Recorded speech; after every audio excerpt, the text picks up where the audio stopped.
Halo, selamat pagi anak kelas 2. Berjumpa lagi dengan Pak Guru pada pembelajaran hari ini. Bagaimana kabar kalian hari ini? Pak Guru harapkan semuanya dalam keadaan sehat ya, sehingga siap untuk mengikuti pembelajaran. Jangan lupa sebelum belajar alat tulisnya dipersiapkan sambil menyimak video penjelasan dari Pak Guru ini.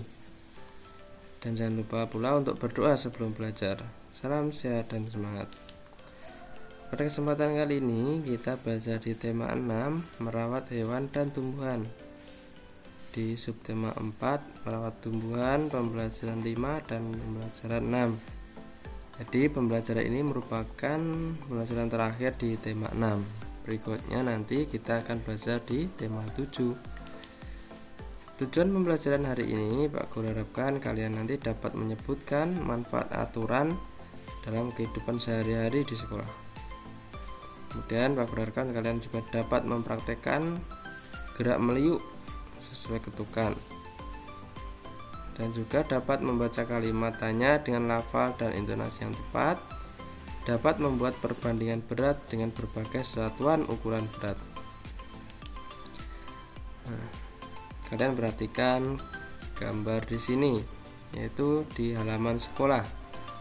Di halaman sekolah terdapat banyak tanaman.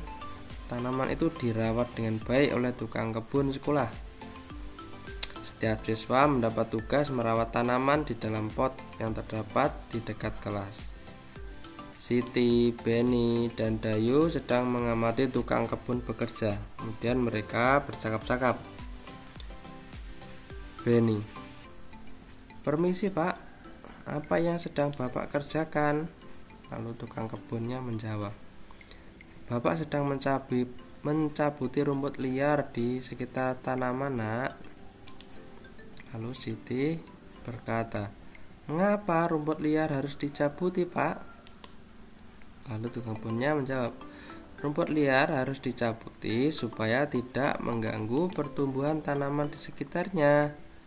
Kemudian Dayu ikut menyaut, bagaimana cara agar rumput liar tidak tumbuh lagi Pak? Kemudian tukang kebunnya menjawab, caranya cabutlah rumput liar hingga ke akarnya. Benny, bolehkah kami membantu Pak? Tukang kebun menjawab, boleh Benny, jangan lupa cuci tanganmu setelah selesai. Siti, Benny, dan Dayu menjawab bersama-sama, baik Pak. Dari percakapan ini kalian lihat bahwa kebersihan sekolah tidak hanya tanggung jawab satu orang, tapi semua warga sekolah. Saat tukang kebun sedang membersihkan tanaman untuk mencabuti rumput liar, siswa-siswa yang tidak sibuk mereka ikut membantu. Perhatikan kalimat tanya pada percakapan tersebut. Ada kalimat tanya bukan di percakapan tadi. Kata tanya apa saja yang digunakan dalam percakapan di atas?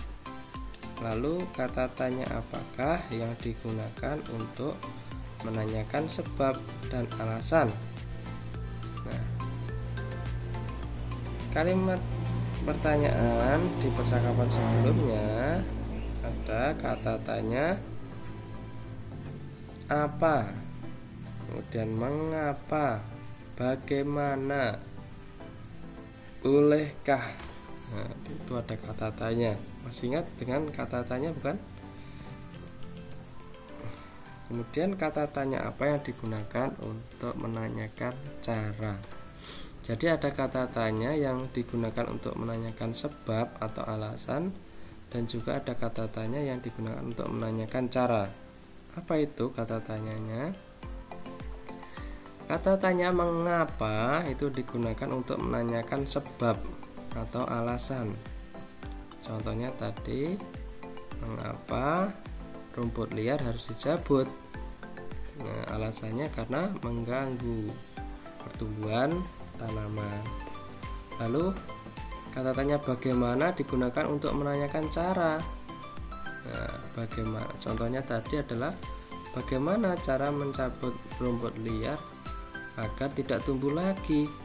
Nah, itu caranya bagaimana. Jadi bagaimana itu untuk menanyakan cara itu ya.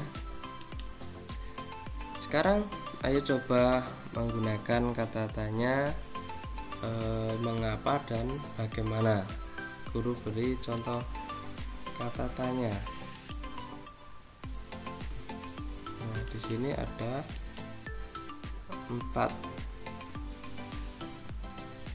ya, 5. Guru punya 5 pertanyaan, tapi di sini belum ada kata tanya. Coba kita menjawab. Yang pertama, tanaman harus disiram secara teratur. Kita menggunakan bagaimana atau mengapa. Ini menanyakan cara atau menanyakan alasan. Ya, menanyakan alasan, berarti kita tulis mengapa. Lalu nomor 2, titik-titik cara merawat tanaman tomat. Nah, ini menanyakan cara, berarti menggunakan bagaimana. Kemudian yang ketiga, menanyakan cara juga, cara menyiram tanaman yang baik, berarti menggunakan kata bagaimana. Kemudian yang keempat, titik-titik tanaman membutuhkan sinar matahari. Ini menanyakan alasan, jadi menggunakan kata tanya mengapa. Lalu titik-titik tanaman diberi pupuk. Nah, ini juga alasan, jadi harus menggunakan kata tanya mengapa. Itu ya cara menentukan kata tanya apa yang digunakan, yaitu dengan tujuan penggunaannya. Tadi kalau mengapa digunakan untuk menanyakan alasan atau sebab, dan bagaimana untuk menanyakan cara.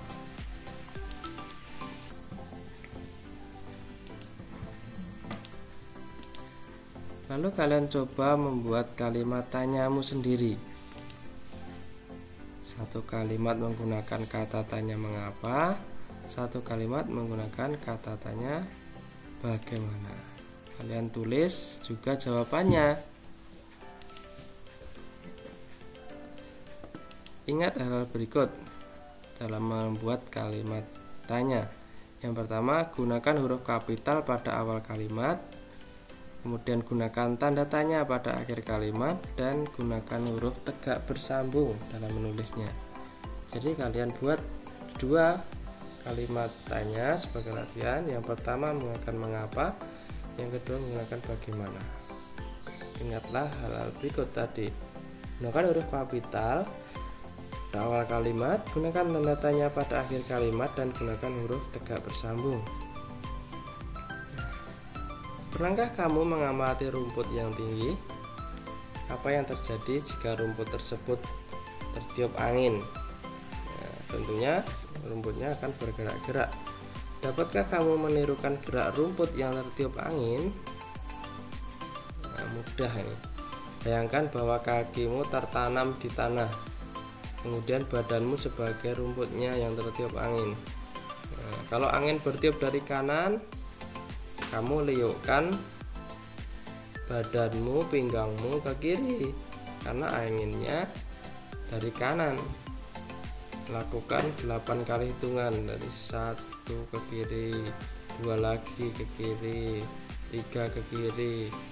Yang bergerak hanya badannya, kakinya. Diibaratkan kakimu adalah akar yang tertanam di tanah. Jadi kakinya tidak bergerak, jadi tidak berpindah tempat, hanya meliukkan badan ke kiri selama 8 hitungan. Seperti yang contoh yang dilakukan Siti berikut. Kemudian angin berubah arah, angin bertiup dari kiri, berarti kamu harus meliukkan badanmu ke kanan. Nah, coba kalian lakukan, anginnya berubah dari kiri ke kanan. Kamu beliaukan ke kanan selama 8 kali hitung. Angin kembali berubah arah lagi. Kali ini angin bertiup dari belakang. Kamu liukkan badanmu ke depan. Coba lakukan dalam 8 kali hitungan. Ayo meliuk-liuk seperti rumput. Nah, lakukan sesuai ketukan atau hitungan ya. Coba nanti kalian praktekkan meliuk-liukan tubuh. Setiap siswa kelas 2 ditugaskan untuk merawat tanaman yang ada di sekolah. Hal itu dilakukan di pagi hari sebelum masuk kelas. Siti dan Beni ditugaskan pada hari Senin, Dayu dan Lani ditugaskan pada hari Selasa, Lina dan Niko ditugaskan pada hari Rabu. Lalu pada hari Rabu Niko datang terlambat sehingga Lina harus mengerjakan tugasnya sendirian. Nah, bagaimana pendapatmu mengenai Niko yang terlambat? Nah, tentunya hal itu tidak boleh dilakukan. Harus ada alasannya kenapa terlambat. Apakah yang dilakukan Niko sesuai dengan tata tertib? Tentunya tidak, karena harus mengerjakan tugas tadi. Apa yang terjadi jika Niko datang tepat waktu? Nah, tentunya temannya yaitu Lina itu akan bekerja bersama Niko sehingga pekerjaan lebih ringan. Apa yang akan kalian lakukan jika ada teman kalian yang melakukan hal seperti Niko? Tentunya kalian tidak boleh diam saja, kalian harus memberitahu, mengingatkan bahwa kita harus mentaati peraturan. Coba kita pasangkan tata tertib sekolah berikut dengan manfaat yang tepat. Di setiap tata tertib di sekolah ada manfaatnya. Coba kita pasangkan. Yang pertama, datang ke sekolah lebih pagi pada waktu piket kelas. Nah, berarti manfaatnya apa?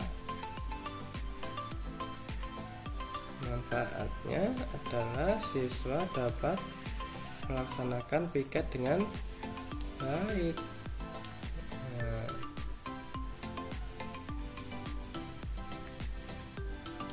Jadi datang ke sekolah lebih pagi bermanfaat, siswa dapat melaksanakan tugas piket dengan baik.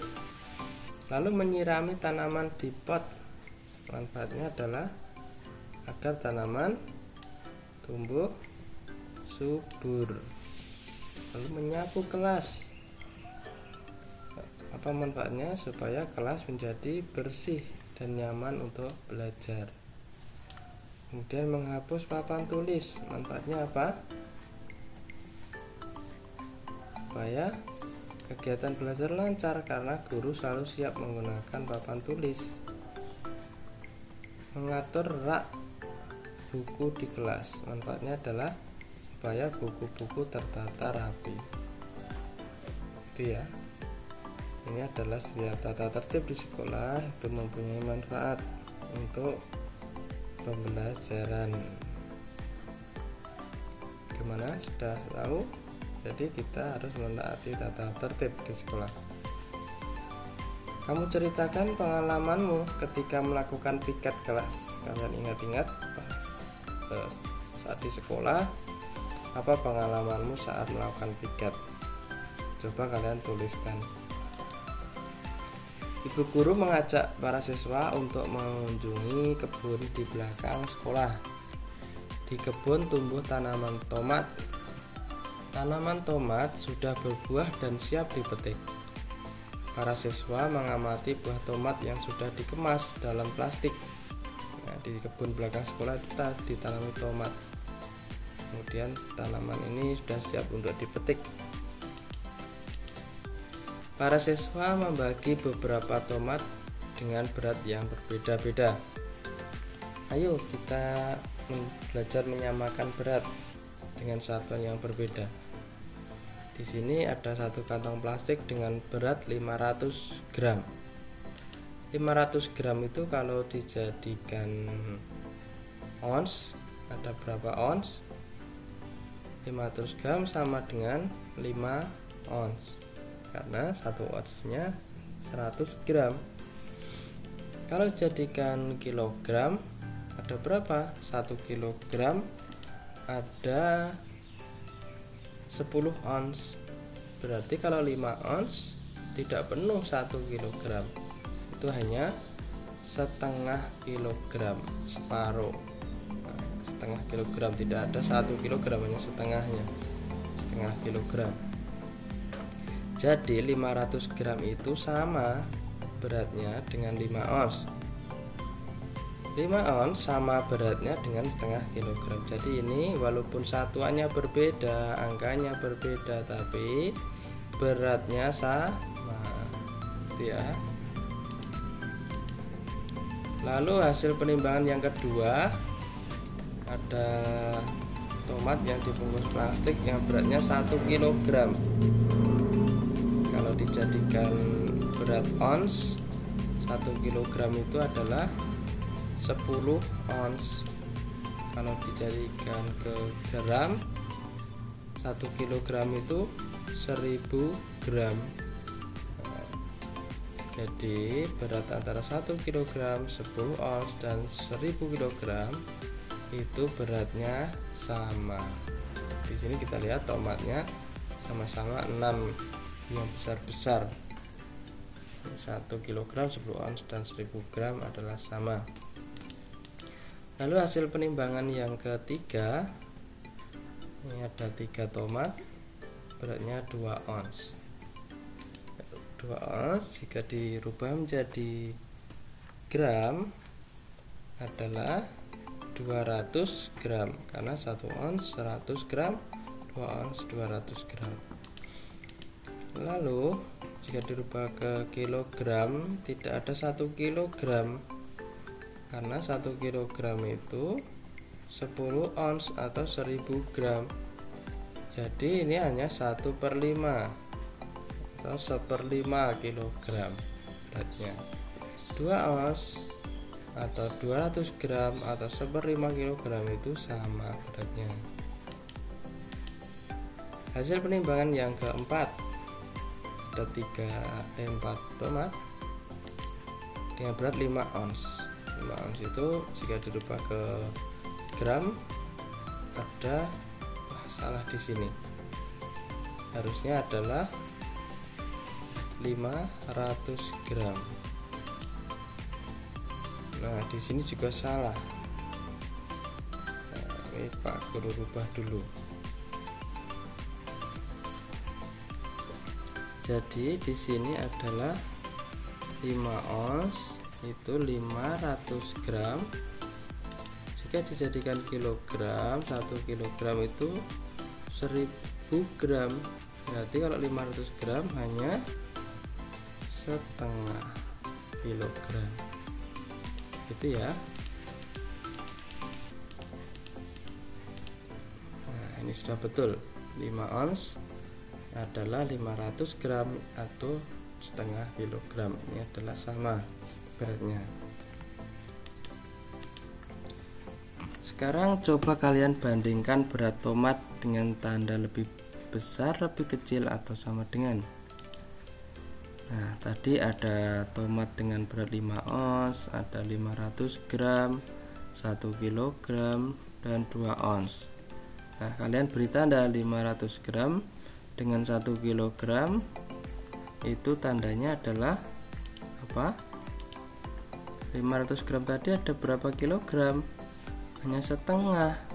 Berarti 500 gram lebih sedikit. Kalau lebih sedikit berarti tandanya lebih kecil. Ini kemudian yang berikutnya kalian bandingkan 1 kg dengan 2 ons, tandanya apa? 2 ons dengan 5 ons, tandanya apa? Gitu ya. Kalian coba sebagai latihan.